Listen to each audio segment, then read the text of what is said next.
Like I said, today we'll be looking at business case, and I said that business case is there's a big difference between the business case and the business plan. Very big, very big. For us that are in Nigeria, what we know about business plan is you own a business, or you're about to start a business, or you are thinking about a business, and then you put your concept, your idea on a paper. And then the purpose of doing that differs. Some of you send it to the bank just to obtain loan, or you send it to an individual just to obtain an investment, as the case may be. But a business case is totally different, massively different. Now, when before an organization starts at all, the organization should have a business case drawn up. Because inside the business case, a business case is a document that justifies either the organization, the existence of that organization, or the task or the project undertaken in that organization. So a business case is a document. I'm sure you guys can see my slide. A business is a document that justifies the task. So some people could call it a task, some people can call it a project. Again, the setting up of an organization in its entirety, a business case should have been drawn. Because inside that business case lies the vision, the mandate, that is the idea that gives birth to that business. That's clearly what the business case, as things progresses, as the task progresses, as the project progresses, as the organization progresses, the business case is continuously updated. So it's a live document. It's a live document. So it's not a document that you do once and you leave it aside. Did you say you can't see my slide? Apologies. Interesting. Okay, I must started sharing. Sorry. I'm sure you should be able to see it now. Are you able to see it now, please, Sadiq? Are you able to see my slide, please? Thank you. Thank you. So it's a document that justifies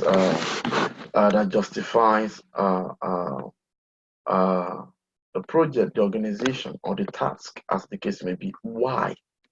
Because for every effort that you put into a thing, why I use the word into a thing, it could be a task, it could be a project, it could be an organization. For every effort, you are expecting a benefit. You are expecting a benefit. And that benefit should be monetized. So the effort you are putting in also should be monetized. That is critical, and that's very important. And I said that the business case is massively different from a business plan. This is just a recap of what we did last week. I'm sure we've covered all these places. You can see the essence of the business case is to evaluate value, to expatiate on value, to talk about value. You see, I say it's a document that justifies. That means that if a value is not coming from that task, or if a value is not coming from the project, or from giving birth to an organization, then there is no need to have to.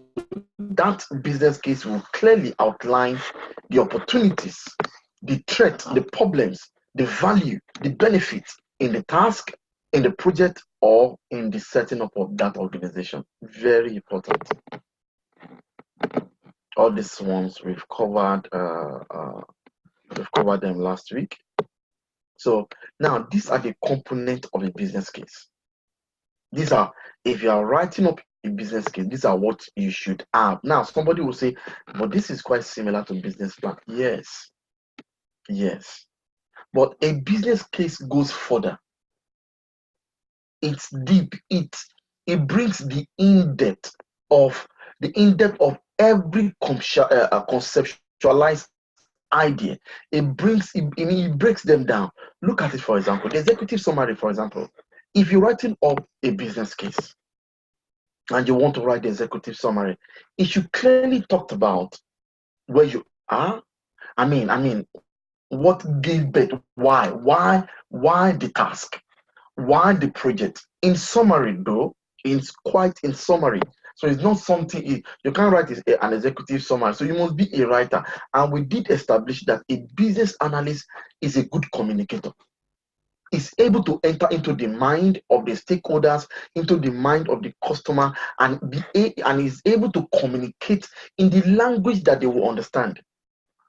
So that's why the importance, the role of a business analyst cannot be underemphasized. So it's the middleman that justifies, interprets, and analyze the business. So imagine if a developer is going to be talking to a customer, now it's going to be using some technical jargons that the customer will struggle to understand. I'll bet with the business analyst being around, is able to interpret the technical jargons from the mouth of the developer in a clear language that the customer will understand. Let's come back to business case. Now, business case is one of the skills that a business analyst must be able to must have. So that means that a business analyst must be able to create a business case. Not just create, it must be able to maintain it. Like I said, it's a live document. So it's not a document that you create and you abandon, or you've talked about the vision. No, as the dynamics of the business change, so also the business case needs to capture the dynamics, the cultural change in that particular business, the change management in that business. The business case will be able to communicate it. And what is change? As things make progresses, as the customer's habits change. For example, you have ExxonMobil, you have Orlando Oil, you have all those. Let's say you have about, of course, in Nigeria, we know we have about 10 petrol stations, and we are used to the scarcity of petrol. And now, if you go on a particular road, you can see that on that particular road, you can have 2, 3 petrol stations. Now, their prices might not be the same. Their prices might differ. And because of the differentiation in that prices, that determines the customer's habit. It prompts the customer's habit. Maybe somebody who has been loyal to somebody that you noticed, please, R1 Plus and Samsung, can you mute your mic, please? Just stay muted, please. Thank you. Samsung, please mute your mic, and Plus, mute your mic too. That's the only way we can put it in class.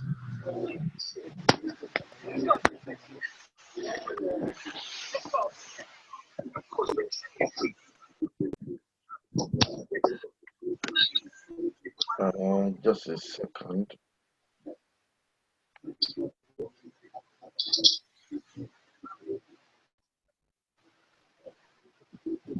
Just a second. I'm just trying to.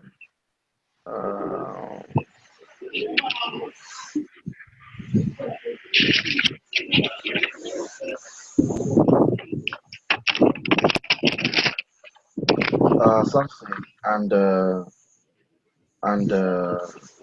what's his name? Samsung and R+1. If you do not mute your mic, I'm going to remove you from the meeting because you're supposed to stay muted at all times.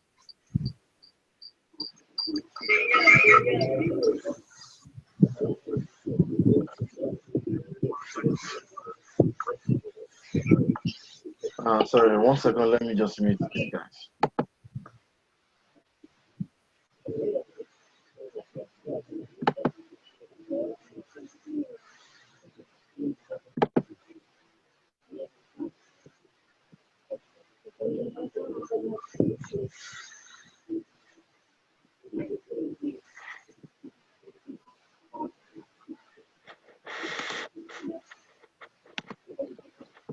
Okay, I think it's quiet now. Uh, Plus, can you mute your mic, or we will remove you from the platform because you are beginning to disturb us. So, like I was saying, that the business case justifies, clearly justifies the. Please 1 second. Please 1 second.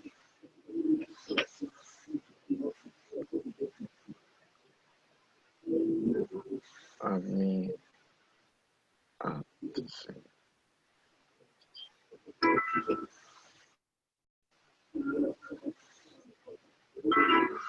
Sorry, just bear with me, please.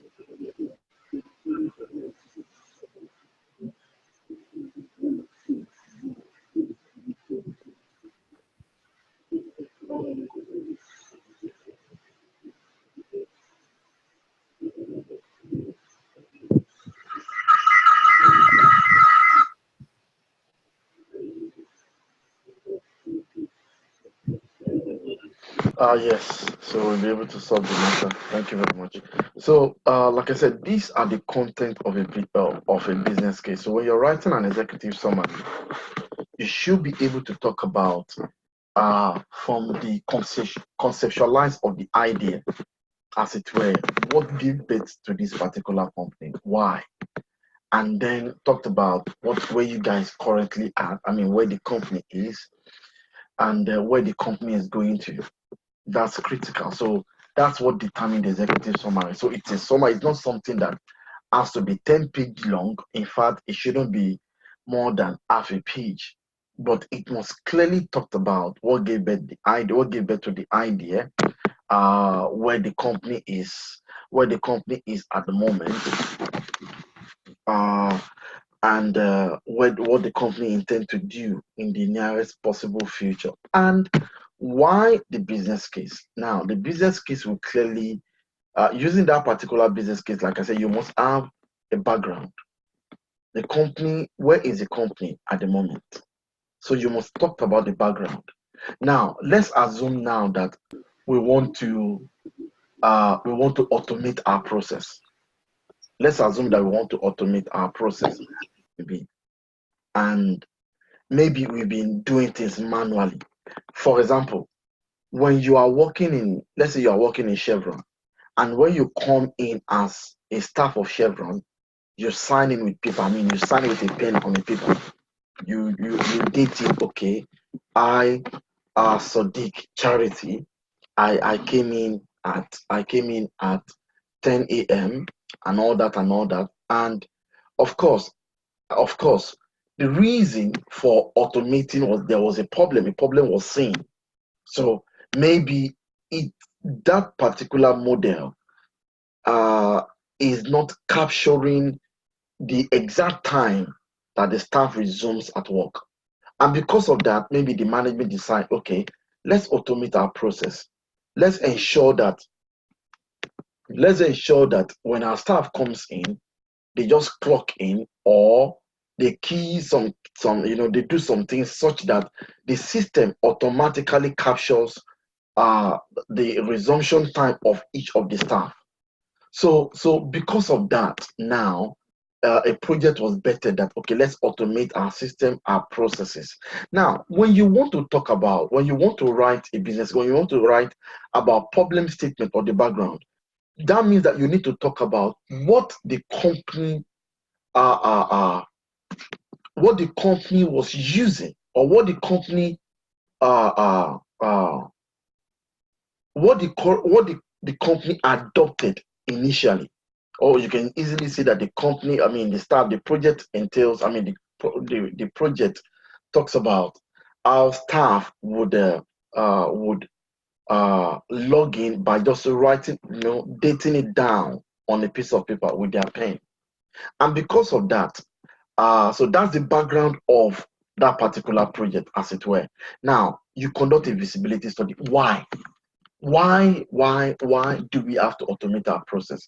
One of the reasons could be that, okay, maybe one of the management says that, okay, when the staff comes in, instead of putting 10:30 or 8 o'clock in the morning, they try to beat the system. They try to beat the laid down instruction given by the management. And because of that, so that's a form of a feasibility study being conducted by the management.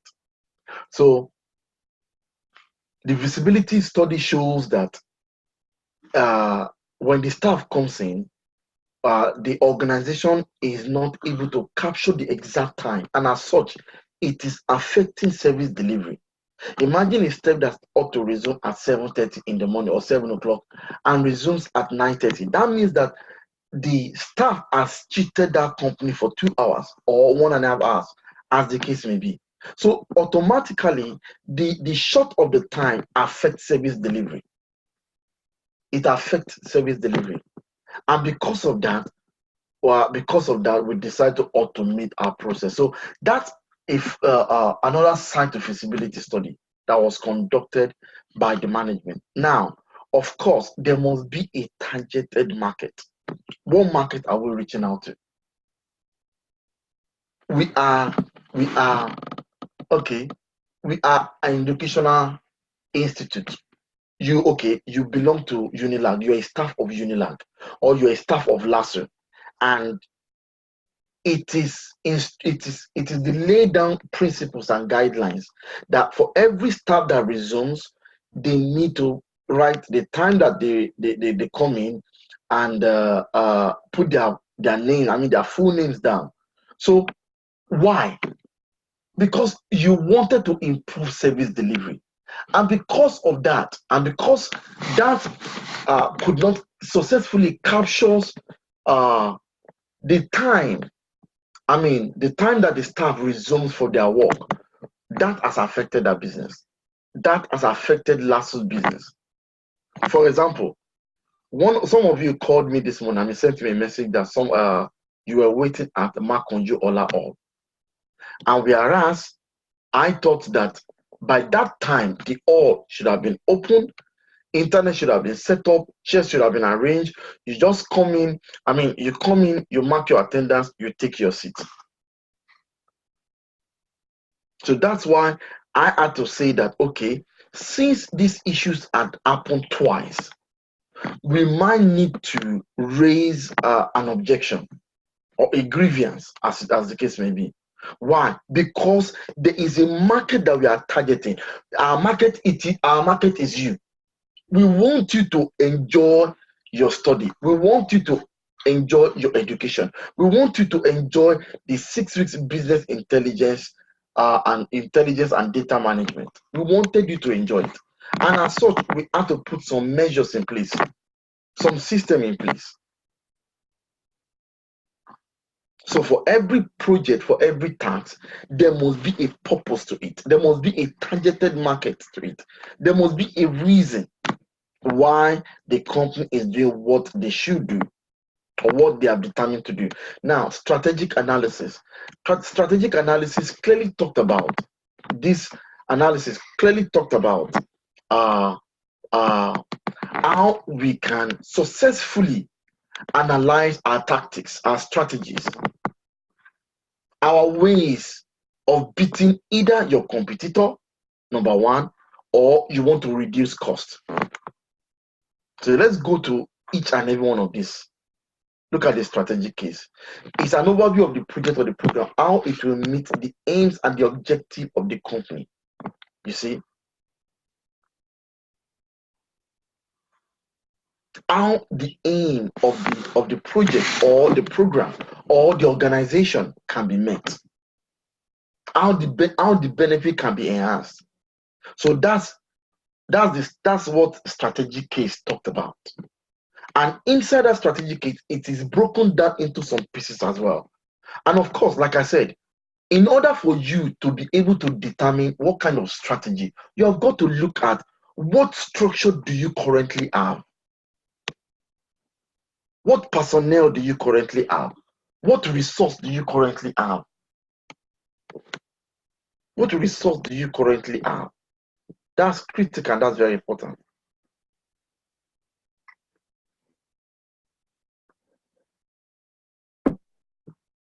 So, like I said, inside the business case, I mean, inside the strategic case, it has subheadings. At the project objective, why are we doing this? What are the issues?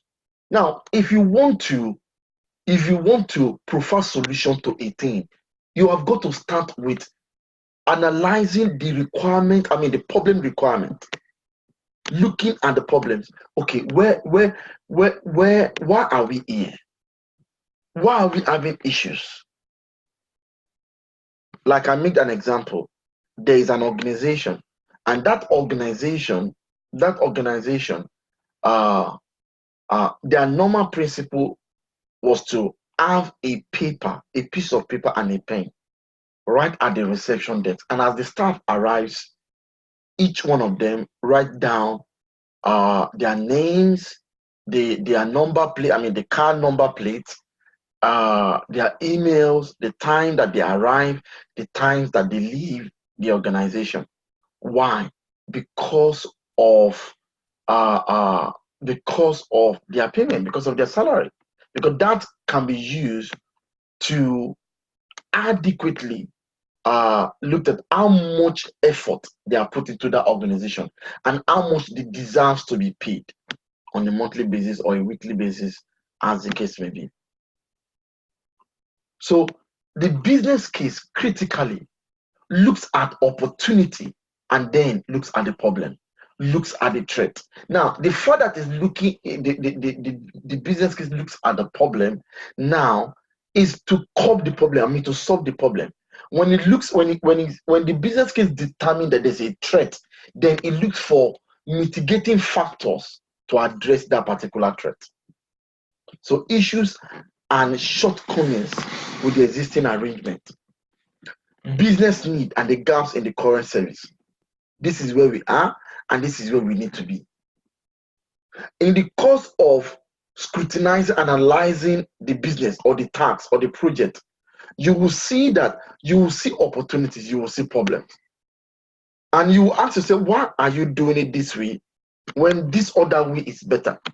Because the more you analyze the business, the more options and alternative you will come by. Impact on the organization, strategic delivery options. Then you will look other options, other ways of delivering the service will be unfolded.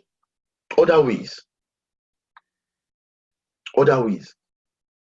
For example, let me use a Nigerian setting. For example, when I was in secondary school, and while you are in the school, on your first day, there is you ask for direction.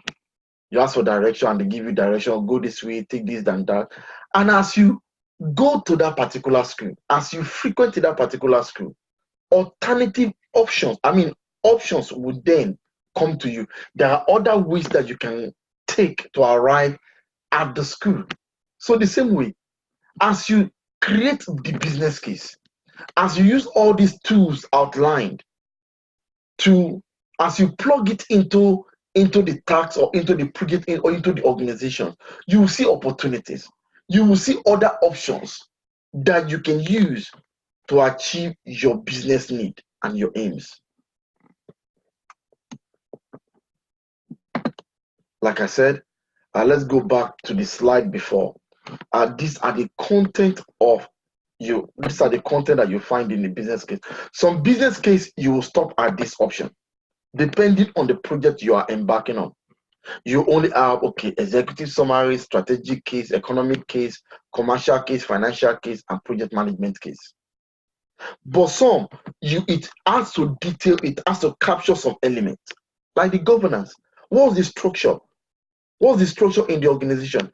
Okay, what directives? Who are in the aims of affair? What principles did the organization adopted in order to meet its business needs? What tools? What are the change control? What are the resource audit? What are the quality requirements? And as we go on, we're going to break all these things into singular piece. Look at the strategic tools. So I'm sure some of you have heard about SWOT analysis, where you use a particular tool to determine new opportunities and manage risk and threat. You will use these opportunities to determine opportunities, new problems, even before the problem attack your organization. You'll be able to see it ahead. You'll be able to manage the threat that is coming. And that's the importance of project management processes. Porter 5 forces helps you to understand your competitors, the forces behind your competitors. What makes them your competitor? So the Porter 5 forces helps you to look into those media and be able to maximize profit. It helps you to look at your competitive forces and maximize the profit. Very clear, very important. Pestures. Now, if you do not know everything about this, or you are struggling to capture or to cram or what have you, at least ensure that you know what SWOT analysis means. Ensure that you know what VMOS analysis means. Very critical, very important. SWOT means strength, weakness, opportunity, and threat. That's what it means. So as you embark on that particular project, you will see your strength. As you take these courses, you will come across your strength. You will come across your strength, and that's it. Just your weaknesses. And the reason why you are seeing your weaknesses is because you don't want your weaknesses to overwhelm you. So easily, once you see it, you then prefer solutions to it. VMOS. VMOS means vision, mission, objective, and the strategic analysis. So the V talks about the vision. Why do we have to do this? What gave birth to this? Then the mission. What do we strive to achieve? What are we striving to achieve? The objective. I think let's break it down one by one. Let's look at it because SWOT analysis is a strategic planning technique. Did you see? So that means that business case is a planning technique, and that's why you have business plan. So it's a planning tool used to understand your strengths, your weaknesses, and for identify both opportunities open to you and the threat you face. And because you are using SWOT analysis, you are able to see those problems before they even arose. And you are able to take all the necessary measures to ensure that you do not fall prey to the issue rearing its head. Very critical. So it's a strategic planning techniques used to understand your strengths, your weaknesses, and for identify both the opportunities open to you and the threat you face. Somebody might say, oh, this is getting too much now. Can I put all these things in my head? Yes. And as time goes on, as you get experience, as you work in the project, as you apply all this knowledge, then it comes home with you. It resonates with you. You have a clear understanding of what you are talking about. Very critical. Pursuit analysis. Now, this pursuit analysis, like you see, P means political, economic, social, and technological. Now, very critical and very important. Now, we are looking at how the political terrain can affect our organization or our business decision. Can you see? It's a simple and a widely tool that helps you analyze the political, the economic, the social, and the environmental changes in in a business environment. How the other stakeholders affect your business. For example, now, let's say Lagos State government decide they want to build another rail line between that will cut across Mushin to Victoria Island. There will be some stakeholders that will kick against that particular development. Why would they kick against it? Because it could be that they are not properly informed. So in this person, we're looking at how the political ideas or the political characteristics or the political notion, or maybe either your business partners or your students, as the case may be, how this affects them. The economy, how the economy affects them, how the social affect them, how the technological aspect affect them. Now, having said this, it is critically important that you get involved in a project where you'll be able to adequately use all these projects. Very key, very important. Social, technological.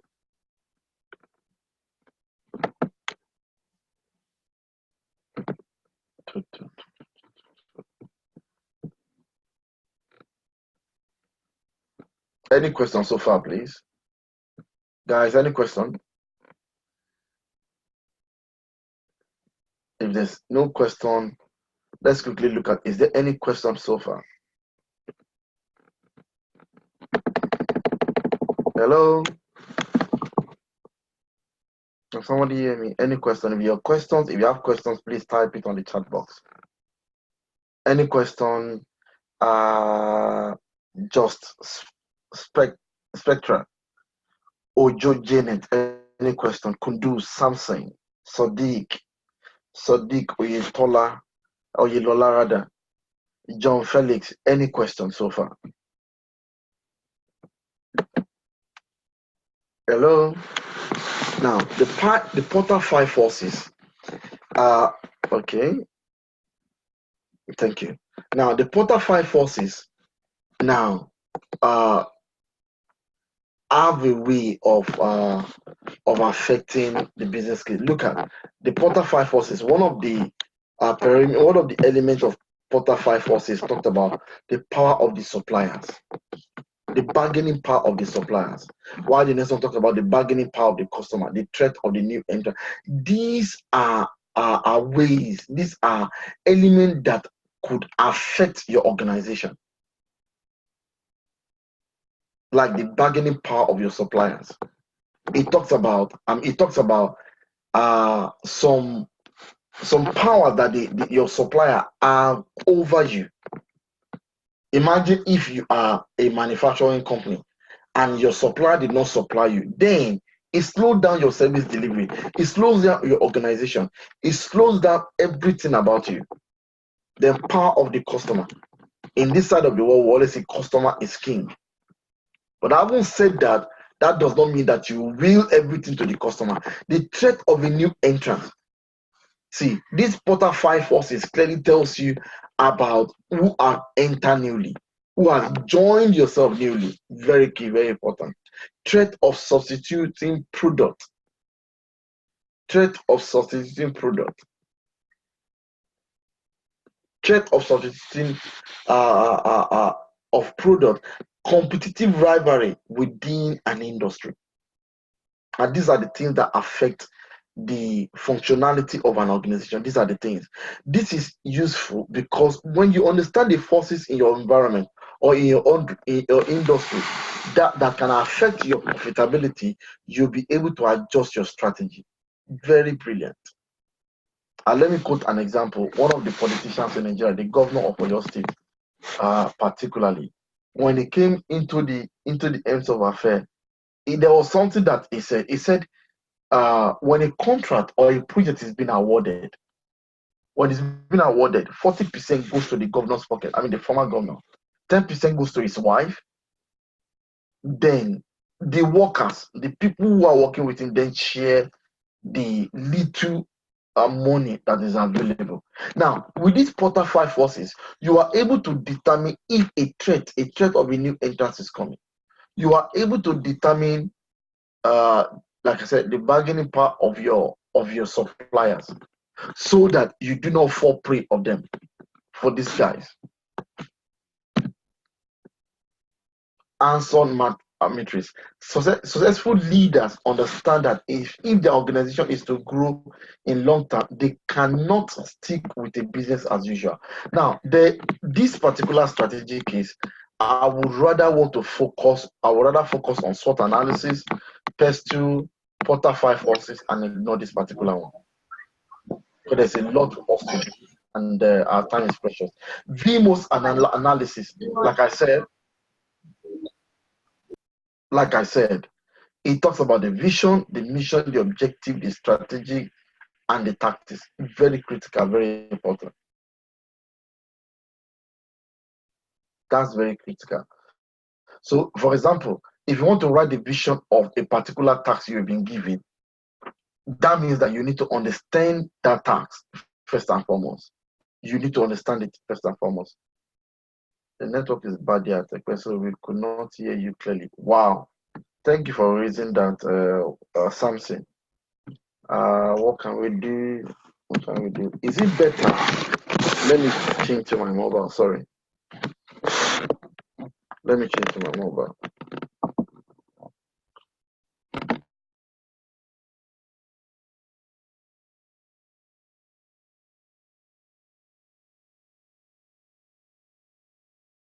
Is it better? Is it better? Like, where people are you? Is it better now? Who raised that question? Okay. Some say, is it better now? Okay, beautiful, awesome. So, you can see the vision, the objective, the mission, the strategy, and the tactics is very critical. Now, when you are writing this on a business case, either on a Word document, please ensure that each one of these stand on a slide by itself. So don't combine mission and vision together. Don't. Let it stand on a PowerPoint document on its own. Very critical. Very critical.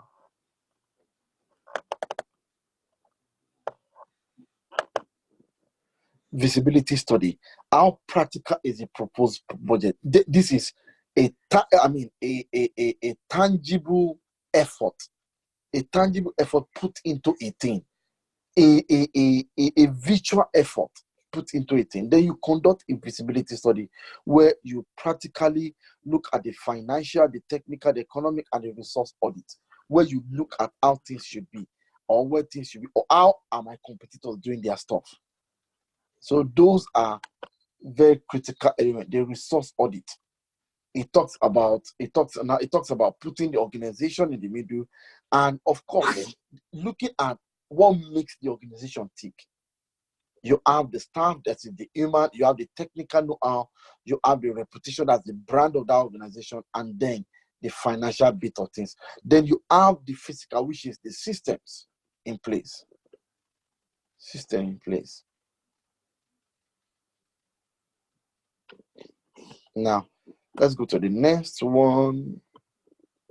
Economic case. The economic case clearly talked about all this. That's where you have your cost benefit analysis, where you put a figure. Like I said, for every benefit there is a monetary value to it. So you got to put a figure, a number to it. So this talks about your NPV, your net profit value. It talks about your cost benefit analysis. It talks about your option analysis. Should we do this? What are the options available? Should we have other options so that we can choose the best among them? Very critical, very important. Thank you.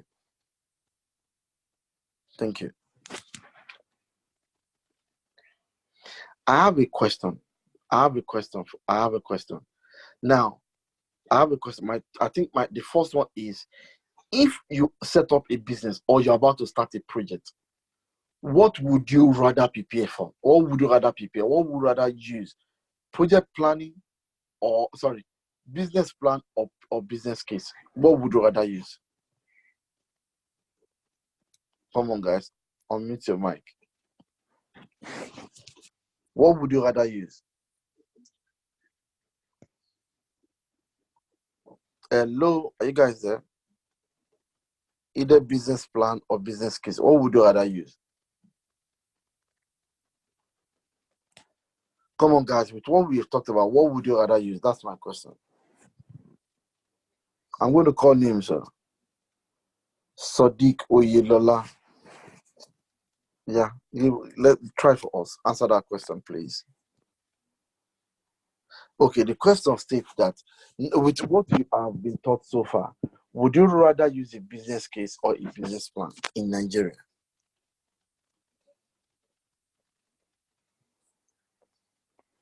Hello?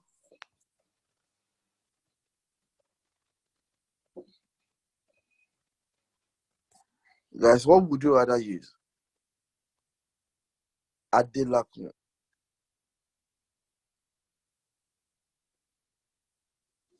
Technical. What would you rather use? Just why business case? Why business case? You say you rather use business case. Why business case?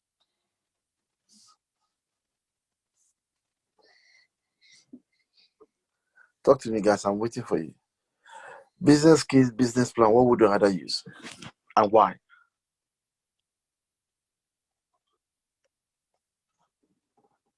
Hello. We won't continue if you guys don't answer my question. That means you guys have not been listening to me. Business case, but why?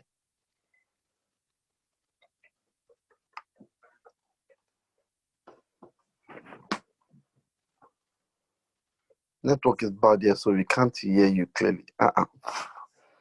Something. Maybe it is you because some people in Epe have responded to me. Maybe you should log out and log back in. Maybe that would do. Okay. Now, if you want to do if you don't want to, let me answer my own question. Since you guys don't want to answer my question, now, the business case expatiates more than a business plan. Like I said, it expatiates more. It breaks it down critically. Now, cost benefit analysis. Thank you, Just I wish I can know you. How do you do cost benefit analysis? Step one, you brainstorm cost and benefit. Like I said, everything must have everything that has a benefit. You must monetize that benefit. You must put a figure to that benefit. So brainstorm the cost and the benefit. Now, when you are writing about a particular, maybe you've outlined over 50 benefits. Now, put a cost to that benefit. Assign a monetary value to the cost. Did you see? Assign a monetary value to the benefit. That's how to do it. This is an example. This is an example of a business case. Thank you. This is an example of business. Where is it again? It's an example of business cost benefit analysis. Option and appraiser. Sorry. How will you analyze the options? What method would you use? Now, these are some of the headings that you use to determine score, requirement, quality, time, cost, and risk.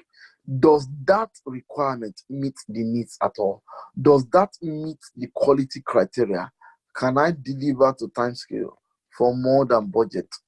Very risky. Then see, now this is also another system where people in some organizations they put they put people's CV to bring out some of the things, to filter it down.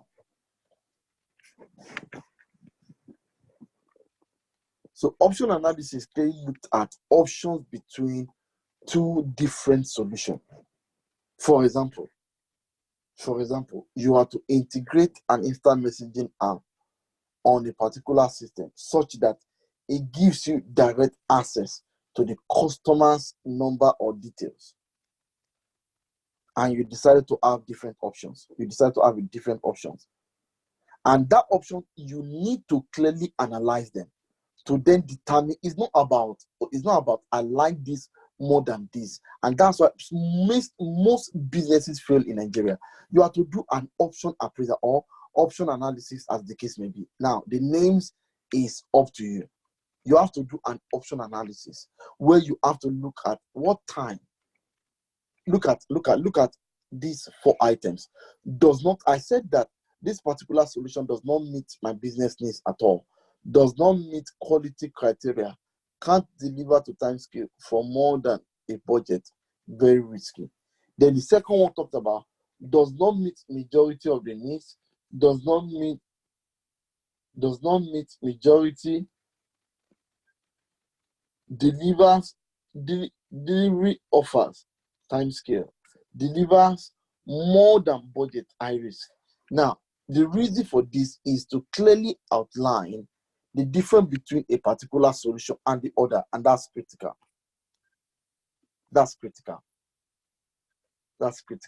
Meet 50%. What about the one that meets most needs, maintain most quality criteria, deliver business, deliver before the information, and then deliver below the budget. So if you have a solution that you want to present to the management, it will deliver. You can get this at this amount. It's at a low risk, and at the same time, it will also we will be able to use this solution for what we need. For example, when we're setting up TC Resource Technology, we contemplated, what should we do? Should we rather go and get an office space and put some set of laptops, employ a receptionist, and then that's our office? Or should we rather have a virtual office? Should we rather have a virtual office where in that particular virtual office you have a tool that anyone in United Arab Emirates, anyone in Ghana, anyone around the world can easily log in? So we have to determine what options do we have. We have the option to go and acquire an office space, or we have a virtual office space such that we can, from the comfort of our house, we can be able to talk to the whole world. So that means that TC Resource Technology has a business case. It has a business case that clearly outlined the option appraisal that we conducted when we were starting up TC Resource Technology. Very critical and very important. Now, what time are we on? 11:47. Just 1 second, please.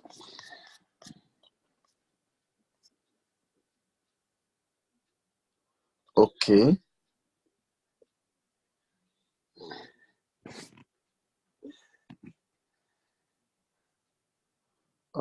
Just a second, please. Please, if you have a question, send in your question, please. If you have a question, send in your question.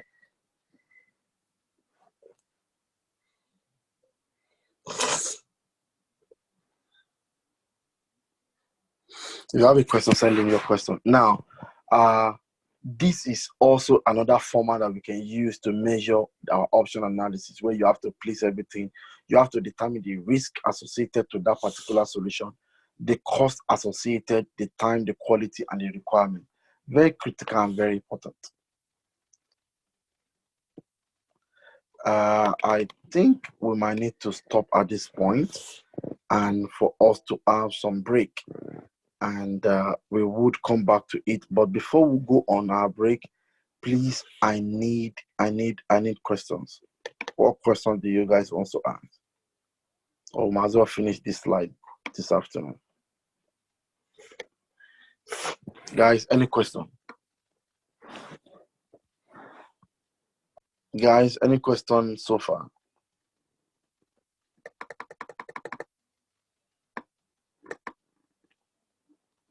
Any questions so far?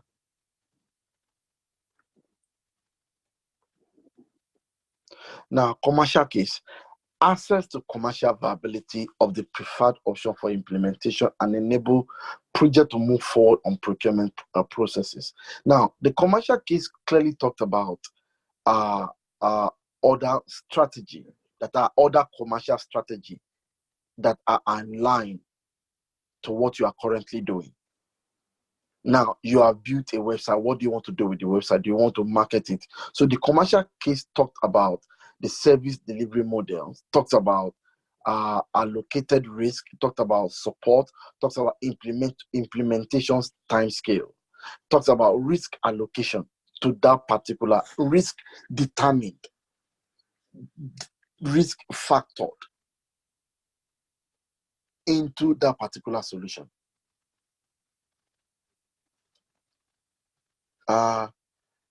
Abdul Karim,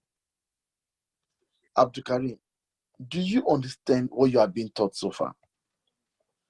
Abdul Karim, please unmute your mic.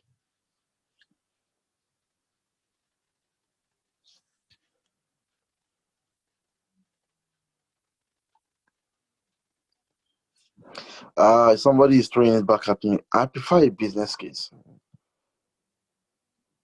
I clearly prefer a business case. Why? Because it breaks it down than a business plan. It makes you to look at every nitty gritty of that particular business. It talks about the business case clearly evaluate, okay, what's the need of having this organization in the first place? It's just like we want to set up TC Resource Technology. Why do we need to set up TC Resource Technology? What are the business needs that is out there that we want to meet? We understood the fact that there's a knowledge gap. There is knowledge gap. The knowledge is really missing.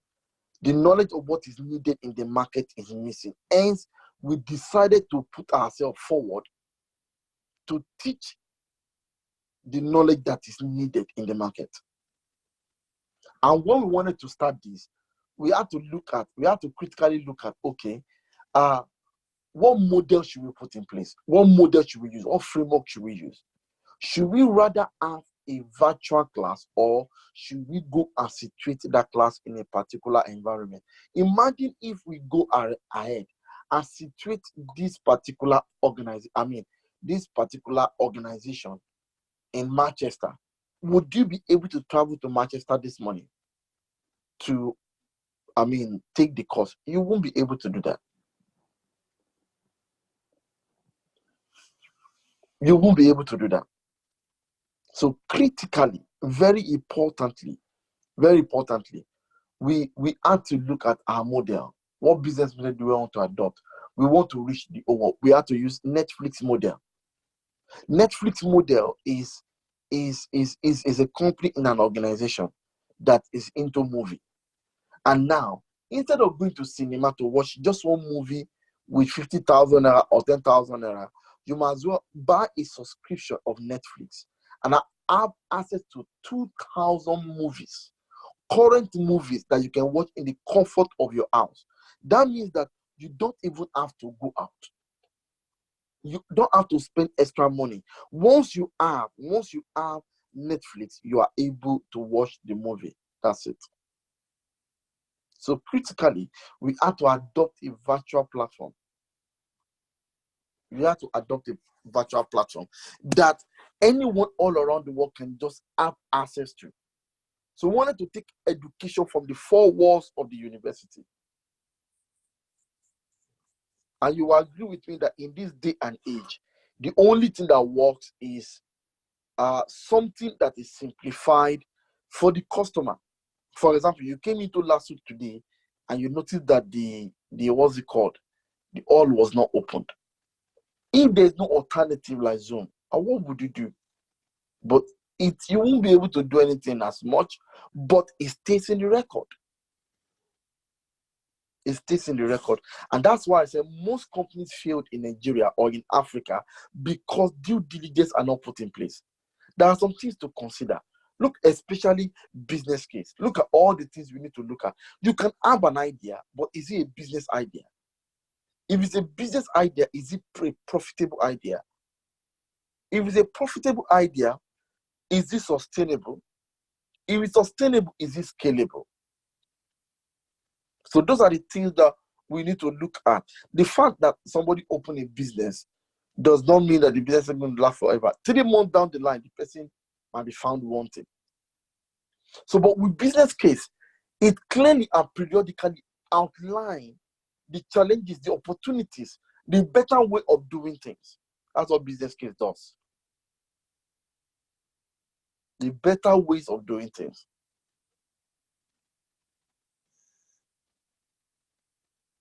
Very critical. Very important. I'm waiting for your questions, sir. I'm waiting for your questions.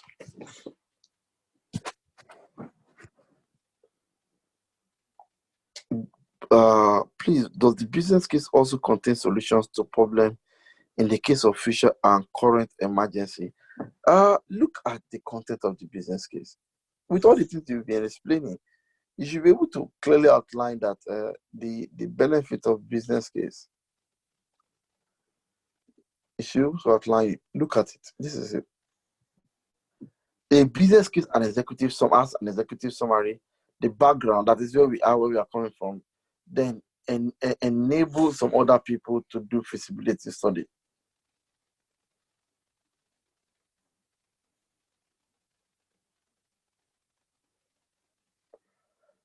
Risk assessment, deliverables. Deliverable means the must code there is must, should, could, and won't. So that you want me to shed more light on feasibility study. Now, this is an exercise that is being conducted. This is a tangible, I mean, it's not imaginary. It's a tangible effort being put in place to determine a thing. Feasibility study, you come out, you go into 1 second, please. 1 second.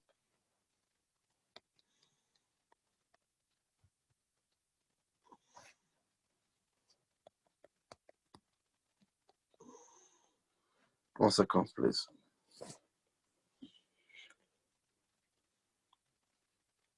A practical way of a plan. A practical way, an assessment of the practicality of a proposed plan. You take an assessment of a proposed plan by going out of your way to do a strategic research about a particular thing. For example, let's say we want to extend an arm of an hospital. You want to increase or the bed space in an hospital. Now, one of the visibility study you will need to conduct is, why do we need to do that? Has it been a time where we have 10 patients and the beds that we have is about 6? Now, how frequent is that particular need as arose in the last 1 month? Maybe in a particular month, you see, there have been occasions where people do not have a bed space to lie down. They were sick, and it's not only once or twice, it's been consistent. So your study clearly shows that, clearly proves that you need a space, you need more beddings, you need more bed space. Why? Because you've conducted your research, and your research clearly shows that there are some patients that come into your organization that do not have a place to sit. And if they do have a place to sit, after they let the seat get broken. So if that is the case, what then you need to do? What then you need to do is to then look at the frequent occurrence of that particular activity, of that particular business need. It's a business need. It's not just something that you fathom in your head. It's a business need. And as such, you then need to determine how frequent is that particular need.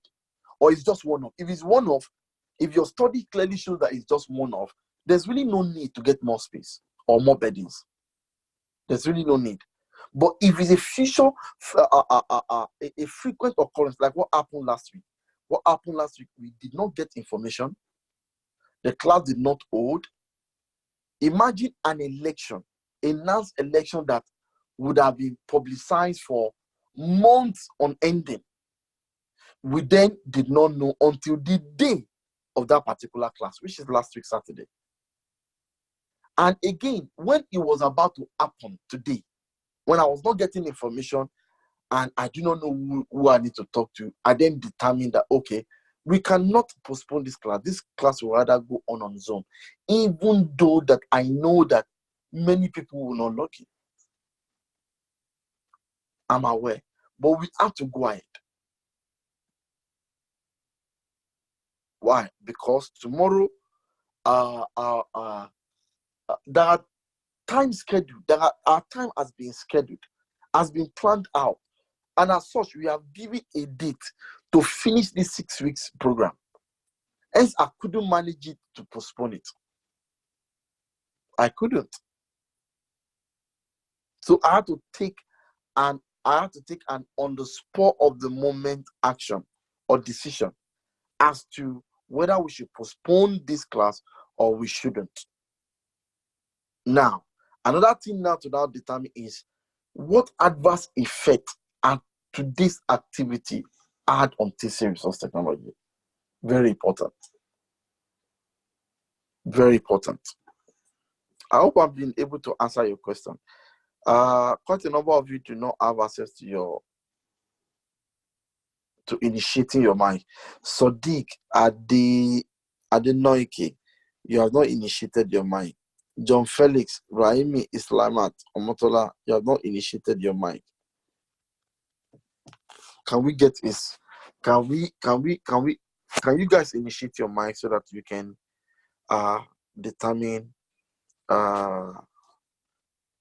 who's having access, who is not having access? Please give me a second. Let me call the technical director and see if he's ready to commence his own class. Resume recording. Fantastic. Okay, so this is officially started. We have officially started, ladies and gentlemen, and my name is Gaston. I'm logging from Manchester, UK. Having said that, last time we were looking at these materials, okay, this subject, and you have so far done, you almost finished Dexter 1, all right? You finished, it's supposed to be 5 days, okay? 5 days. If we spend 2 hours and a half, 5 days, you have finished, okay? So we are not going to do other things apart from what we can give, okay? We don't want to give the outside or advanced things that yet, but the fundamental you actually covered. And then today we're going to do something that it is not part of it, okay? Something that is not part of it. This is the what we're going to do today. It is actually this is advanced, okay? But if we don't touch on any advanced stuff and you go off, you might not really see the importance of what this software can do, and that's the fact. You know, we have to give you that value. We have to give you this powerful tools with all how worth it is and things like that. Some of you know that this software Tableau is there. They now Salesforce acquired them. You know, they bought them off. It is now acquired by Salesforce just recently. They bought it just about, I think, roughly about 15.6 or something like that. Roughly about 16 billion US dollars. So the energy that they put it in is massive, and we want you to get a bit of the advanced things before we round up these sessions. So you go away with the full fundamental analytics and ready to do major things. If somebody just asks you what you can do to improve your organizations or a company, you see, some of you going to stay to actually join project and things like that. So we're going to do more. So let me know who is ready for the next part. I believe everybody is ready for the next part. Okay, everyone is ready for the next part, and it's going to be a fun. So let's dive in. Let's dive in. And we're going to finish this. I'm going to show you some of the stuff, giving you something you will take away after this, and also requests from the school that if you haven't done all of your your visualization, for whatever reason, you still have time. Okay, everybody has got 24 hours. If these guys have done them, why not you? And the other stuff about your accreditations, it is not a problem, because if you have any problem like that, we want you to see with the LASU, because your information that we given to you is supposed to be there, but we will email you in a regular basis so that you can see where we are at. Okay, let's go. So this is where we left off, and to some of you that have completed this is a lot of work, but I want to drop this question. What is even the question? Because if you don't know the question that you are being asked, you probably might not be aware of the importance of the question, of the problem. So I think I'm going to okay, advance. In this, we're starting with, I think I'm going to like a screenshot these things, this bit, just this little bit, or drop it down so that you're going to read this, and you will go through your mind what company is trying to do. You see, so you are a data scientist and you work for the smaller retailers. Okay, so the small retailers or the small company, that's what they do. Okay, this particular one, their presence is an amount of 140 locations. That means that they are not small, but compared to the other big company, they're still small. Okay, they're still small, but they are all over the places. Imagine you're working for a company and they in Nigeria and they are in 140 locations. I mean, 140 presence in the regions and things like that. Okay, they're not small, but compared to their income, it looks like they're small, and they want to grow rapidly. They want to grow fast, and they just opened 10 new cities additionally. Okay, so the company has 2 separate regions. Okay, sales region, and you have been assigned to do this analytics. Okay, so your first task, identify which of the sales region is performing. Okay, that's what we did the last time. Question 1, identify which sales region is performing better, outperforming the other of 2 of the 3 metrics. So average revenue per city, average marketing spend per city, less if it's better. Okay, you gotta be less. So average ROMI, which we did, return on marketing investment per city, we done that. And we know that the formula is revenue divided by marketing spend. Beautiful. So you told them all that. You answered this question already. So the second part, which is this one here, the second part, this today we're going to work on this bit, this second part here. That's what we want to tackle this and help them to do predictions. Okay, predictive analysis where they don't want to waste their money. Okay, if you actually put yourself in their shoes and you don't want to waste the money, you don't want to waste money and time, so this data that you got access to will enable you to effectively, cost effectively run your business and stay profitable. This is big in the mind of entrepreneur or business owners. It is big. It is big.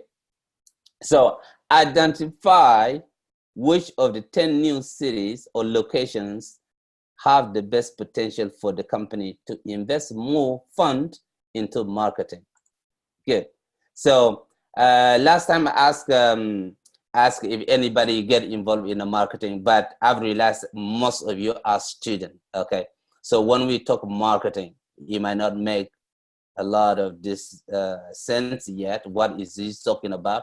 But in a big picture, it means that you have to spend money to make money. All right, you got a product, you got to target audiences, and you have to do a campaign and things like that, ad paid campaign. All right, and there are some cities you show them product, but they're not gonna buy. Doesn't matter how beautiful the product is. Okay, for whatever reason, you can say that they don't have income. This could be a reason. You can say they're not interested. Okay, there are some cities like that. Okay, there are shoes, they're not interested in shoes. You're trying to sell them shoes, they're not gonna buy. Okay, so if you spend the money running ad for the shoes for that city or something like that, for that population, you're wasting your money. Okay, doesn't matter if the shoes is beautiful or is necessary, they don't need it. Okay, so the data quickly will tell that don't spend your money in that city, don't run ad, don't target them, stay away from that population. Okay, and the company say, well, that's data said it. Data said that they're not going to buy. All right, because you track them, you know all how they behave. So it is so important for the company to know that upfront, right? So this is the second part, and guys, what we're going to do now, let's solve this first part of the question and identify which of the two regions it is outperforming the other.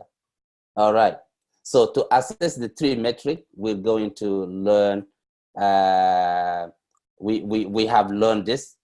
Okay, we have tackled this. All right, we answered this question. So we want to go straight today to the second part of it. Okay, so let's concentrate here to deliver what this is all about. Okay, like I said, I want to give you the question. So let's conclude it, and I'll drop the question in the platform that you always engage, the Telegram platform. Okay, so let's look at this. Just a moment. Okay.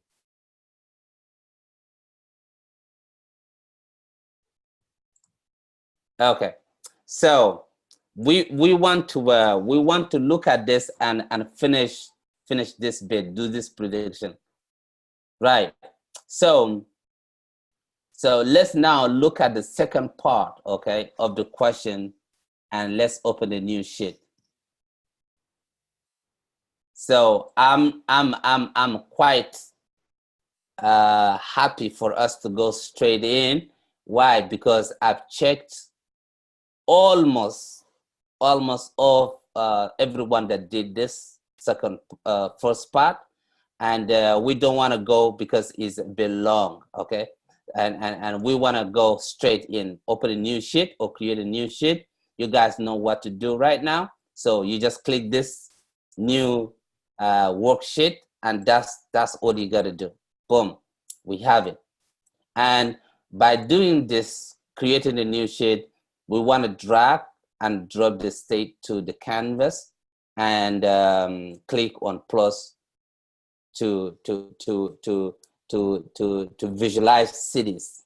Okay, so how do we do it? So like I said, you don't need coding, you don't need a programmer yet. You can do bigger things with this software, and that's all you gotta do. You are dragging this and drop it here. Boom. Watch this. Something had happened. These are the all states. Okay, so but they are in 10. They are in a city, 140 cities. So how do you actually drill down to cities? Okay, so there is this little things there in the front of state. Okay, Now I'm showing you something that we call about drill down to the information. Okay. Okay, just a moment. Somebody just sent a message.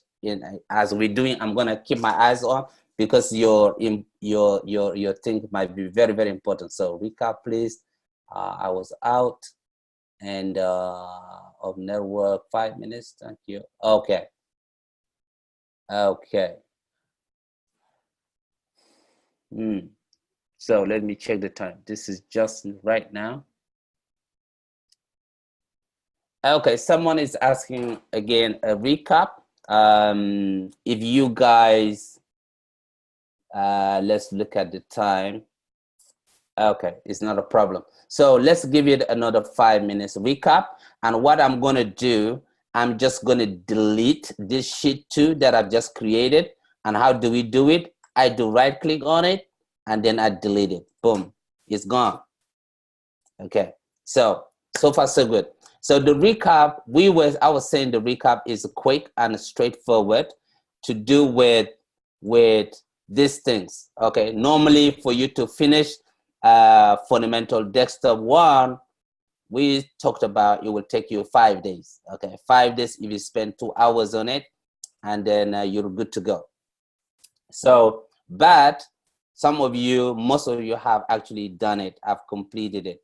And the next thing here, the last bit, today what we're doing, it is beyond this. It is beyond the scope of the desktop 1. All right. So why should we give you a big advanced things that is not part of this? It is because we also want you to give you something ahead that in a real world, when you start working, the pretty much you're going to talk about is going to do with analytics and predictive predictions and things like that. Okay, so that we give you something to take away with your fundamental desktop 1 plus advanced stuff, so that you can actually play with. Okay, and you have the data. Okay, you have the data. You can actually go and do this kind of things, and it doesn't matter. It doesn't matter your where you are, because data is the same. All right, so that's what we said. And you can get away with the 1,400 that you're supposed to pay for Tableau to get this information. Okay, you already know that we actually partner with them. We got the materials, and then you can effectively learn from where you are, and then make the difference in your organization. Oh, somebody say, I'm not working yet. Yes, you are not working yet. Why can't this? It is a good time ever. This is a good time for you to know this, because you can now work out and say, I know what to do. I know I can do data analytics using Tableau. I can do data predictive analysis. I can do, and then it is good. It is good for your CV. It is good for making you marketable before you graduate. Okay, and then when you graduate, then you're ready to go straight in. Fantastic. So what else we discuss about? A recap, a quick recap. I talked about taking the time to understand this. Okay, the details of the dimensions and measures. Okay, the shelves. What do they do? For now, you're doing like a fun, you love it. This boy, I love this stuff. I love this technology. I love this big data things. But if you are in front of employers now, you have to be conscious of the details. What is even this? What is this thing's color doing? You see, if I add a variable onto size, what is going to affect this? So start critically looking at each of the shelf and understanding why they're doing these things. So I think we looked at already. I think week 2 or something like that. Yeah. So go through it and understand how they affect or work. So and that's it. Really be ready for bigger things. And we want you to be conscious that you can do it. That is the truth.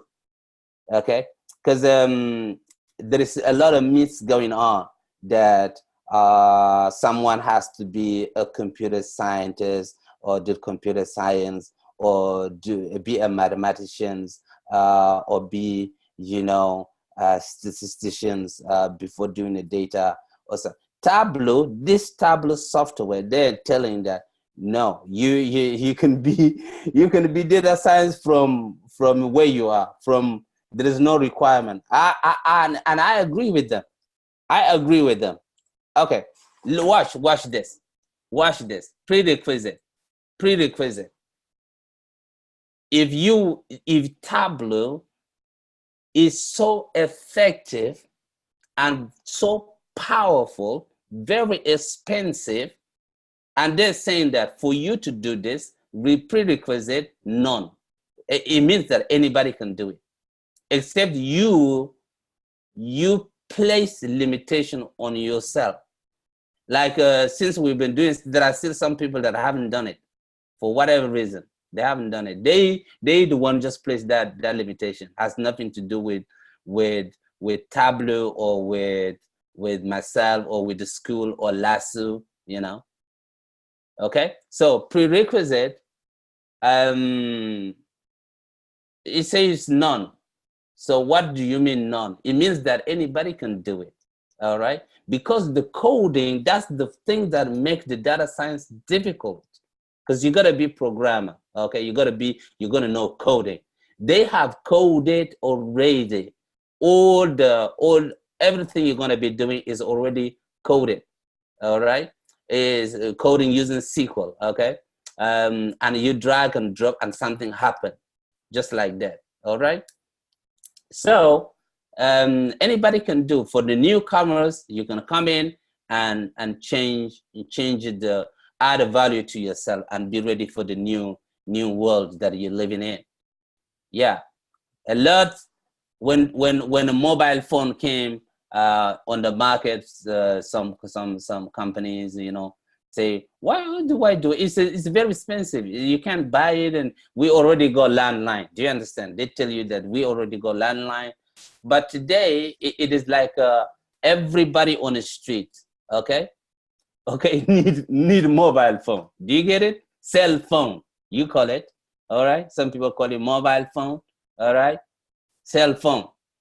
How come now anybody need is not wanted, is a need. You need a mobile phone or you need a cell phone.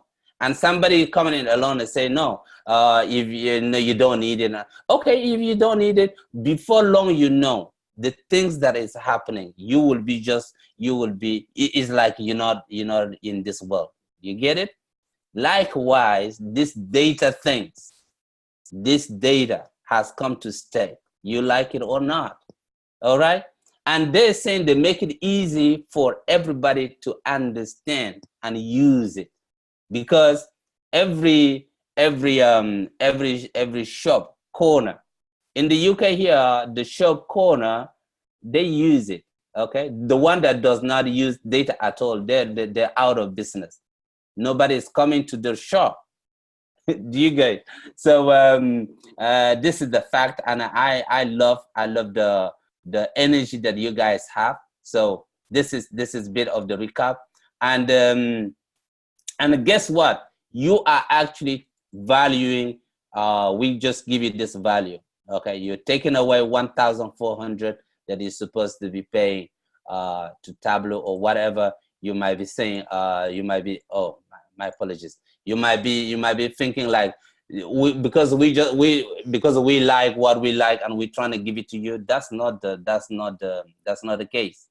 We understand how powerful this thing is, and we want you to get it. The earlier you have it, the better it's for you.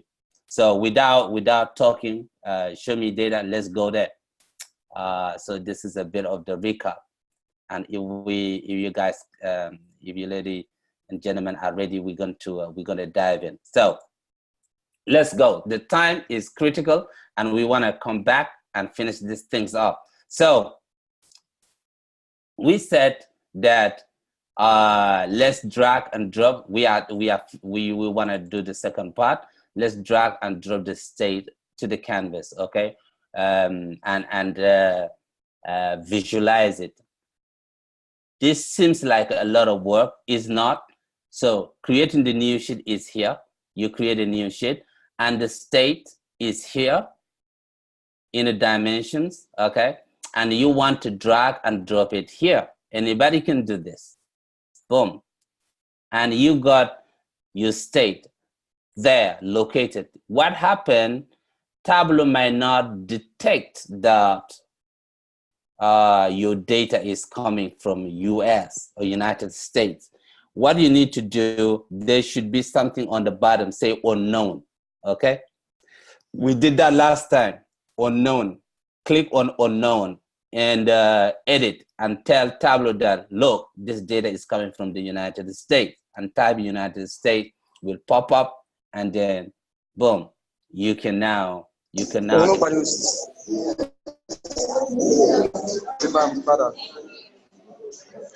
Okay, so stay muted. Stay muted, please. What is happening?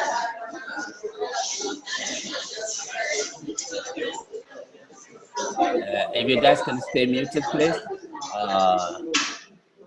Tajuddin, please, can you stay muted? Stay muted, please, because when one is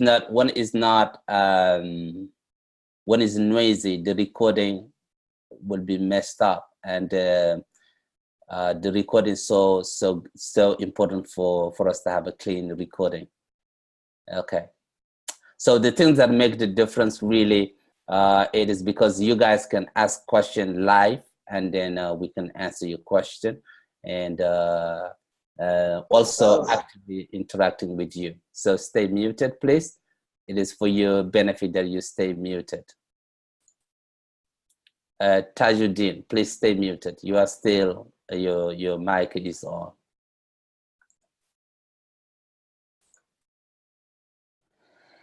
Tajuddin Olawase. Okay, stay muted, please. All right. So what he did. All right, let's keep going. So we drag and drop, and then it give us a state. Obviously give us a state, but are we interested in the city? We are interested in the city, and what we need to do, we want to click that little things in front, that plus sign. There is a plus sign in front of the state. You click on that, and you will have cities. We'll have cities showed up. Boom. Okay, so you click that, and you have cities. Fantastic. So drag drops the state on the canvas to visualize, and then what we need to do now, we would want to drag and drop revenues to the site, and also revenue to the color, because this will tell us a bit of which city is producing or is not producing. Like I was giving the analogy earlier, there are some people that are not interested on product. What, it doesn't matter. Okay, so we want to drag this to the color. First of all, we drag to the size, boom, and we come back and drag and drop revenue again to the color, boom. Okay, so it tells us something there. You might look at this already. Look at the strength of the color. The lighter the color, the smaller the income. Okay, the thicker the color, the more the income that city is producing already. So something is taking place right there. And what we want to do now, let's click on the color and then select border. This is why should we do that? Okay, we want to select border so that we can see small cities have small revenue and big cities have big revenue. For now, when you take closer look, you might not really see it, but what if you do this? If you do, click on the color here. Okay, this is it, and then you can see border. Currently now it says it's automatic. It means that is random by default. So what will you do then? Augustus, if you can stay on audio, that would be good. Yes. So what is going to happen then? If you click on drop down, look at that, and click this border. Okay, that's what we call it, border. Okay, if you click on any of this, you put the borders in, boom, and look at that. Now you can see better. Okay, you can see better what is happening. Small city got small revenue, big city got big revenues.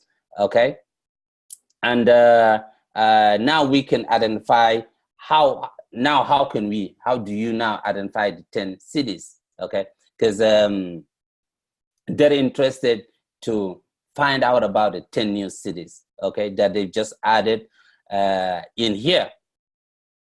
The 10 cities are included in here, and that's the 10 cities that they are more focused on for you to tell them to which city they can fund, okay, put more money to do the marketing, okay. But obviously, like this, doesn't seem obvious yet. So what are you gonna do? So the logical way, okay, the logical way is to drag and drop new expansion to the details and then click new expansion and select highlighters. It sounds like a big thing, but the process is simple, and really it will bring the 10 city that we're talking about here actually right in. So we want to drag new expansion to the details and click expansion and put highlighters. Okay, so new expansion. This is the new expansion here. Okay, we wanna drag and drop it to the details. So why should we do this? Because by doing new expansion, dragging to the details, we wanna see the 10 city that they're talking about. Okay, stay muted. Stay muted. All I can stay muted, please. Okay. So, okay, and it sounds good. It sounds good, but it's very, very technical. And this is what we're gonna do. We have it, the new expansion. We want to drag it. When you move to the details, it highlighted the details. Okay, so you're gonna be very, very diligent and accurately drop to where you want it to be. And here there is, boom. Okay, it is there. It is already there. But then we want to put something called highlighters. And how do you do it? New expansion is here. Click on the drop down and you can see highlighters, show highlighters. Okay, boom. The highlighters is on, is here. Okay, the highlighters is there. And all you got to do from here, straight away, we can now identify the 10 cities. Okay, obviously you're not seeing it yet, but I can see it. Okay, as soon as we select new expansion and we select show highlighters, and you come here, all right, trying to come here and click on that drop down. Or okay, let's do this way. You can click here and you can see everything is there. So when you come here, trying to say new or old, okay? If you say new, that's all you got, okay? So how come the highlighters, if you click on new, you only got the 10 cities? Let's count it, this making sure that it's 10. 1, 2, 3, 4, 5, 6, 7, 8, 9, 10. You got 10 cities there. That's what they're interested in. Okay, it becomes so critical and important for you now to identify the 10 cities because they're in 140. That's a lot. But they say we just added a new 10 and we want to figure it out which one should we pour more money. So old, that's all you got. That's old city there. Okay, that's everything. But because you put the highlighters in, you're going to use the highlighters a lot, okay? And just type new, what do you want? And then boom, you can switch it back and forth, okay? So there you got the trick, you got the skills to change things. So straight away, we can now send it 10 new cities, okay? But we still can't, we still can't tell which ones to invest more fund into the marketing. You see, you probably might already start thinking using your analytics, like well, the biggest cities seems to be the one buy. So you may say, I want to recommend this, or I want to recommend, but you can't just recommend without the facts. Okay, we want to do some calculations to tell them accurately which city they should invest, put more money. Okay, so for that, let's proceed and do the storytelling. Okay, we want to do this by storytelling, and if you are happy with this, we're gonna call these things highlighters. Okay, highlighters, and you just do right click here and rename. Okay, so when you rename it, you can call it now highlighters. Okay, so excuse me, highlight. Okay, we got highlight there and highlighters. So why should you do this? It is because we know that we want to have this put these highlighters that we know. If you want to filter new, we got the new, and we don't want all of the old. Just the new that they're interested in. That's the reason we have put the highlighters on that visualization right there. So let's proceed to do the storytelling visualization by opening a new sheet. Okay, storytelling, and we want to do a new opening a new sheet. Okay, so opening the new sheet again, it is as this. So we click this. So far, you guys are expert on this right now, and we open a new sheet right now. So what we want to do, we want to double click on the revenue. Okay, double click on the revenue. Double click on the revenue for x-axis, and then double click on the marketing spend on y-axis. Okay, so why should we do this? Because we want to do some predictive analysis right now. So revenue here, double click, and you have it like that. And also marketing spend, and it's going to go like this. Okay, so it is now you got you've got this diagram, and you want to do some stuff in it. So you go marketing spend on a marketing spend. We want marketing spend on y-axis. Yep, let's see this marketing spend. So revenue, we want it on the y-axis. Revenue on, okay, revenue and x-axis, and marketing y-axis. Okay, so I'm gonna click here, Command Z twice. So if I do this, and revenue, marketing spend, revenue. Yes. Okay, let's do our prediction quickly. We're gonna figure it out. How the projections will go, and it looks like something is taking place right there. We want to drag and drop the store ID to the details, and then change the level to this.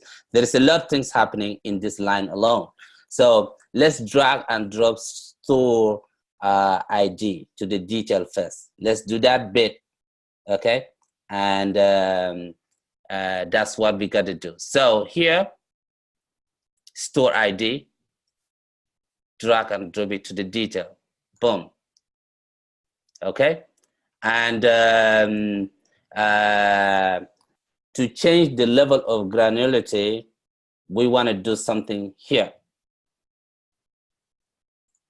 Okay, so far so good, and it seems like we're doing very well. And all we got to do here now, we want to change the level of granularity of it. We want to identify from analytics statistical perspective. Let's play this game. Okay, how can we identify the analytics statistical point of view? So that's where the cluster comes in to play. Okay, cluster. Okay, scatter plot. It is part of but the cluster, this is what we want to do right now. Okay, so we want to click on the analytics and drag and drop cluster to the visualization. So all I intend is best if you can stay on audio. That would be good. Thank you. So here on top, you want to click on analytics. Where is it? Analytics is there. Okay, you want to click on analytics. You got your data source here. So if you click on analytics, something's going to happen. Why should you click on analytics? Because we want to do predictive analysis. Okay, so click on analytics and then drag and drop closer to the visualization. Okay, this is advanced. This is serious thing that you just doing. Even you don't know why you're doing. Just do and see the result at the end. Okay, so analytic, you click on it. Okay, you've got all the analytics that are here available for you. You got the models. Okay, so you've got the models. You've got this summaries that is going. You can do constant line, average line, median with the quartiles, box plot, or the models you can do average with 90%, median and trend line, forecast cluster. Okay, so custom here you can do the reference is not a problem. So your models that you will do, you want to forecast. Okay, you want to do the clustering, you want to put the trend lines on it. All this in one place. Okay, and everything behind the scenes is coded. So you tell me, what are we interested in? We are interested in something called cluster. Okay, so we drag cluster. Okay, as I start dragging it, I can see what it is behind it. This is the code. Okay, this is the code that is behind it. Okay, these are the variables that is coded. So right away, Tableau use K-mean algorithm. Okay, I'm dealing with you guys are very, very highly educated. I've got mathematician in the class right now. I've got statistician in the class right now, and I've got all student. Okay, you know this. You heard about it. You've done it. Some of you have done it. So Tableau has used the k-means algorithm, okay, to perform this visualization for us. So k-means algorithm, you're gonna Google it, you're gonna have the formulas, but it's coded. So far, so good. You don't need to do it yourself. It's already coded. So all you're interested is the cluster. As you drag and drop, you can see what happened. So it is so powerful and intuitive. Okay, so what we want to do, Tableau has used the revenue and marketing spend variable to group these cities that are localized into groups. Okay, so far you can see them there, and this is what had happened. Okay, so this is what it is there. It is clearly seen that's the variable they've used. Okay, so you can close this. You can close this cross, and it will go. Fantastic. So is looking like we're doing very well. So let's drag and drop the new expansion to the detail and show highlighters again. Okay, in this clustering. Okay, let's drag and drop new expansion to the details and then show highlighters. So you guys already know how to do this, and we want to go right in and grab the new expansion. Okay, so so how are you going to get back here? It looks like it is not there. So you are in the analytics. You are in the predictive analysis bottom, analytics here. In order for you to get your variables, you want to click back data here. You want to click on data, okay? And then now you want to grab your new expansion to the details, which is here. Boom. Okay. And then what we want to do, we want to show highlighters. So we're still here, and let's show highlighters. Okay, so you guys already know what to do now. Click highlighters, boom, and the highlighters are there. These are so many cities. Okay, so if you come here and you click new, something had happened there. You can see the 10 cities there in this cluster. Okay, and then that's what we're interested in. For now, we got everything. Everything is in this place. Fantastic. So, so far so good. And we want to add the US cities population to the Tableau to cross-join our data set.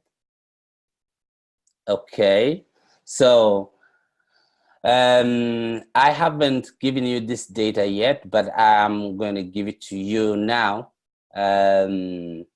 Okay, so let's add. We want to add a US city population to the Tableau to cross-join our data set. This is also another joint data, or called blended data. Okay, somebody is sending a message. Let me quickly see. Should be something important. After dragging new expansion to the detail, mine didn't work out just like yours. Can we assist me on that? Okay.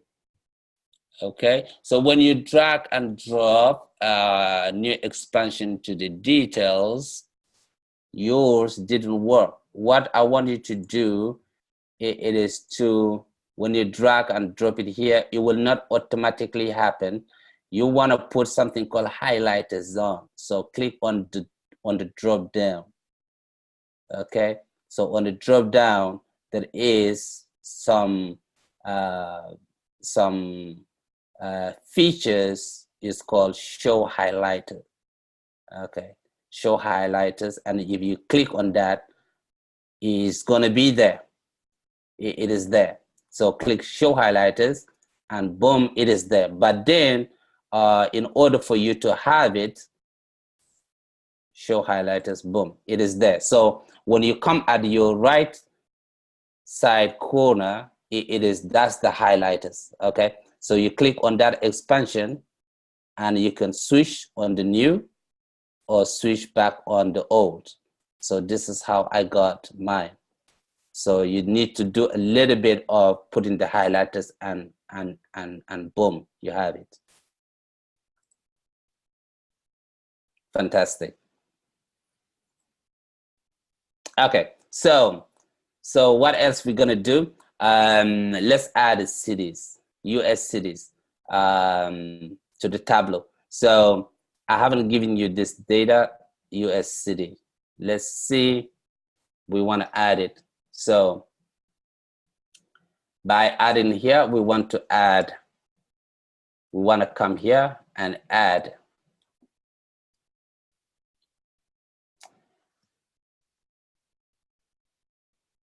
Okay, so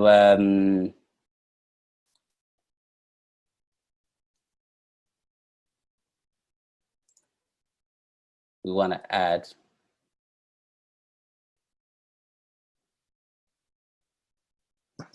Okay, Command Z, Command C.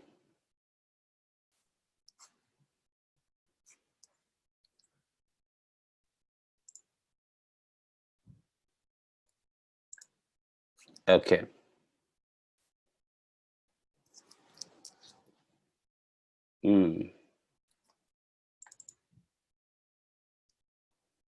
So we, 1 second, 1 second. So far so good. Okay.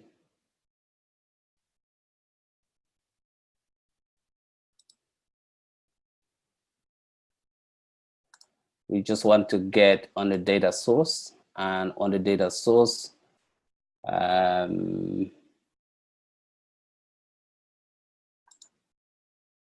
just a moment.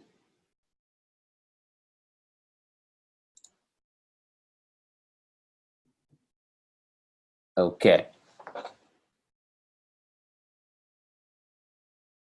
We got our data, we got on the top, ABC, yes. And we all got to do is to analytics side of things. I'm not interested in here. Command Z. Oops.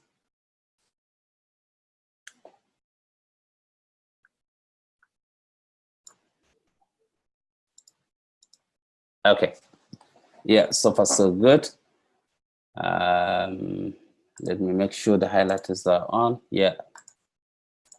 Yes, everything is okay.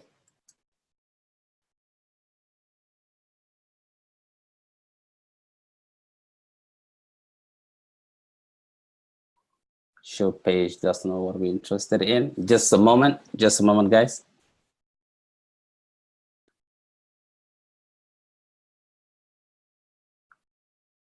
Okay.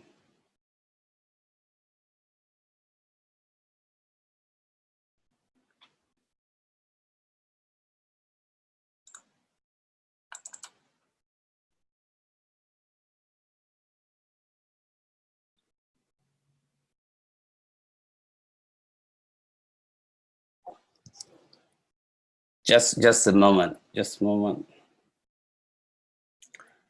Don't crash this.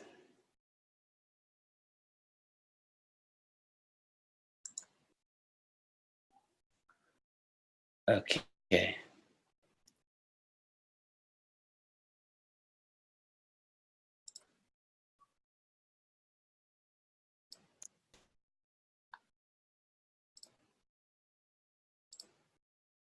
Yeah, that's where we left off. So at this level, we just, let me see if there is other things going on here. I have to close some so that we don't get ourselves with the window, unnecessary windows.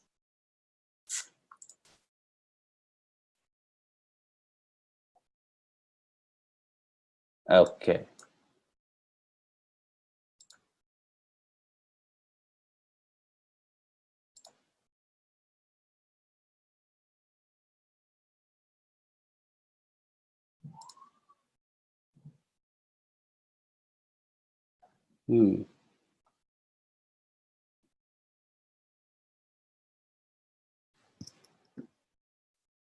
So we got our highlighters.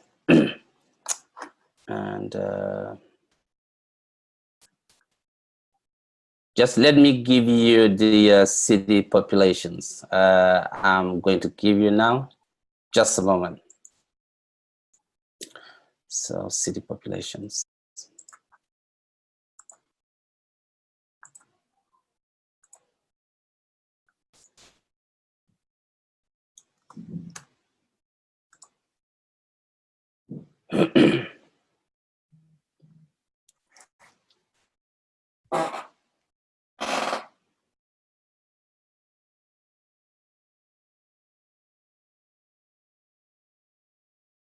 Okay.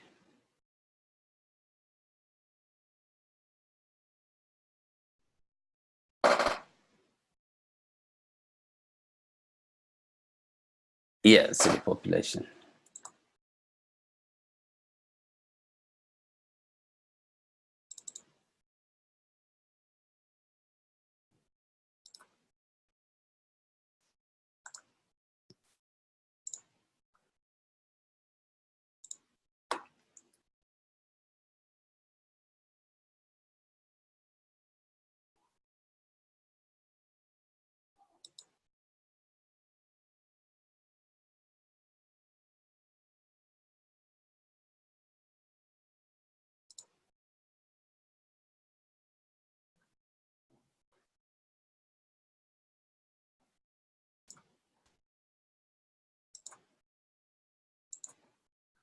Okay, so having said, I have to give you the data source. So here, some of you need it straight away because without that, you are not going to get it. So today data set. I'm just going to call this thing today data set. Okay, and files. Okay, cities.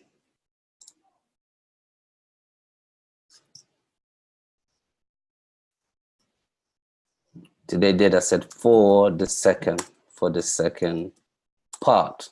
You want to call it for the second part of the task of the question.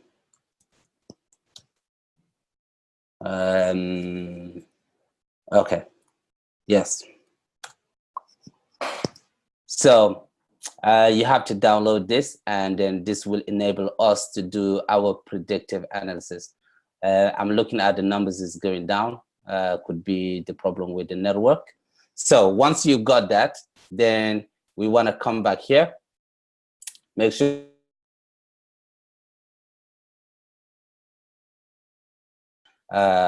and then we come here. We want to add. Just a moment, guys. Just a moment. Just a moment. Hello, sir.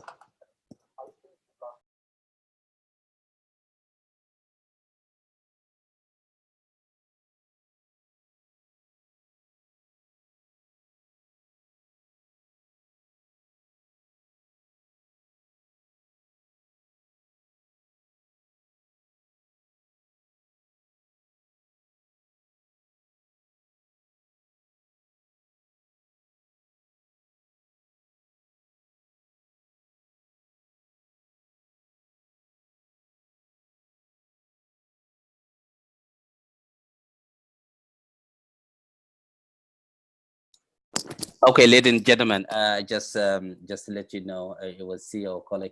So yes, so you have the data, and once you have the data, we want to come and add. Okay, add. You want to click on these things, like plus, there, add. Okay, so you want to add. If the data you know that is a CSV, then you want to go straight in here. If you know that is the Excel, is the first one. So let's click the I believe is it was CSV.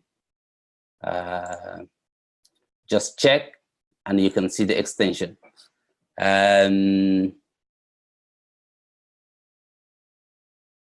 Okay, so when you look at this data, is a CSV. Okay, so CSV. CSV, and let's add it. So you click add this, it gives you the way of adding the data, and then we know it's a CSV, so you want to click on the text file. Click on the text file, and we said it's the cities called, the data is called the US cities. Okay, that's the first one. You click on it, and we add, boom, we add to it. So far so good. So far so good. And what we want to do now,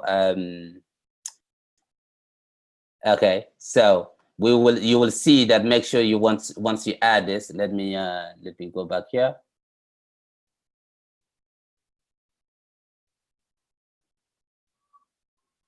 Okay. So we got our city and we got our joined first data. Seems like something went wrong. We got our custom, we got our highlighters. Okay, and we got this. So this is here. This is where we want to add. Actually, something went wrong. Yes. Okay. Our data on here is supposed to be just adding here, but let me see. The highlight is correct, custom is correct. So the cluster, and adding our cluster, we say CSV files and CSV files. So we duplicate this. Okay. Fantastic. So we're going to let's looking at the join, there is a duplicate variable of 150 instead of this 159. Okay, so let's make sure that it's 150. 150. So 300, they was duplicate. So let's remove. If we want to remove, okay, you can remove for now. Okay, so if I go to Command and Z, it should remove one. Okay, so data source, I've got a data source, startup, yes, and highlighters, yes.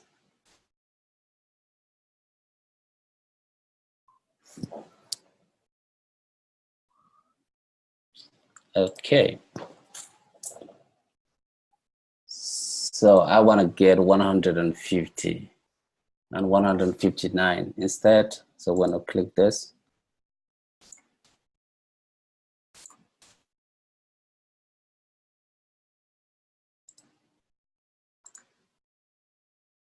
okay.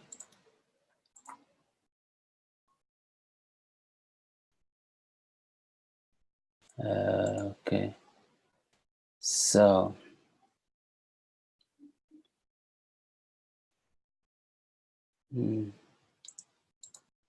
we don't want to duplicate this. We want to remove. Let's click edition. Okay, let's click this. Edit. Not really. We want to remove because we just actually added twice. Edit connection. Why can't we even remove it from here? If we're trying to remove this completely from here, what is going to happen? Let's watch this. Boom. Okay. So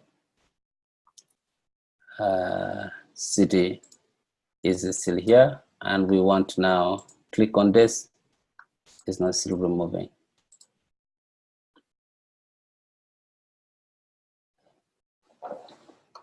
Okay.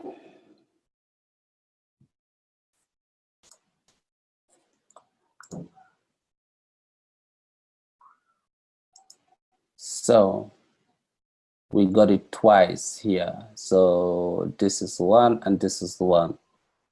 All we want to do, we want to remove one, okay? Because we accidentally added twice. So when we come here, can we switch off something? Okay. So drag it out. Didn't do the job. Is it still there at the data source? All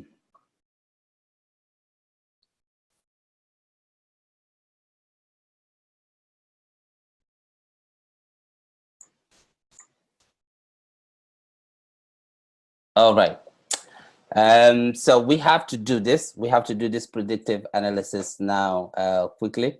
But I've just answered this phone call from the CEO asking us to finish finish this in 10 minutes. The time is critical, but let's see what in 10 minutes we can do here.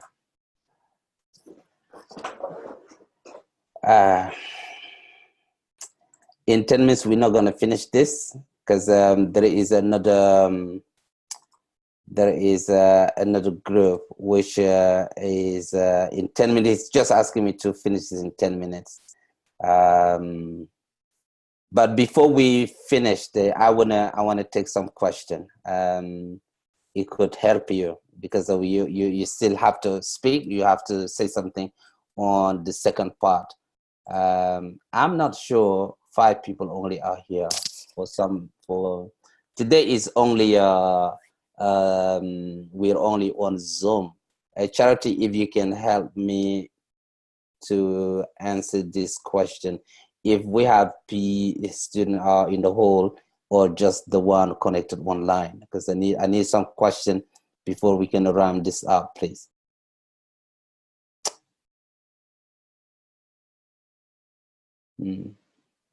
Lady Charity, can you hear me, please?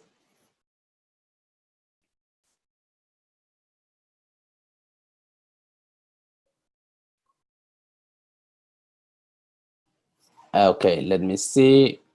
Question, text. Okay. Okay, good. So you guys are connected online. Can you ask a question relating to your predictive analysis, which we haven't finished, but I have been told to finish it in 10 minutes already. 5 minutes is gone. I want you guys to ask any question relating to what this predictive can do, because it's not gonna, in 10 minutes we're not gonna finish it, but as at least I want to get any question, what is this things is going to do, things like that. Is there any question relating to this? Because we even haven't finished it. We're doing our clustering. We're going to, next thing you will see, we're going to add trend lines on it and continue to doing more of what is expecting us. But okay.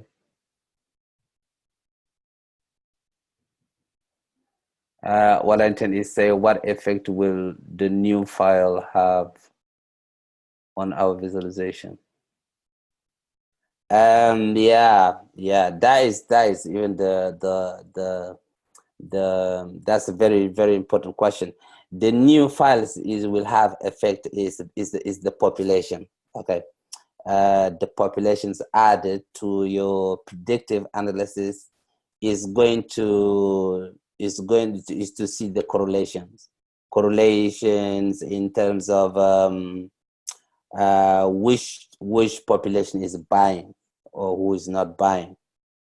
Okay, like I made an analogy earlier, means that there are people out there, if you're trying to sell them shoes, okay, they're not interested. Doesn't matter how cheap you want to sell or something like that, they're not interested. Yet there are some populations, if you're trying to sell them shoes and it's very expensive, still they're going to buy.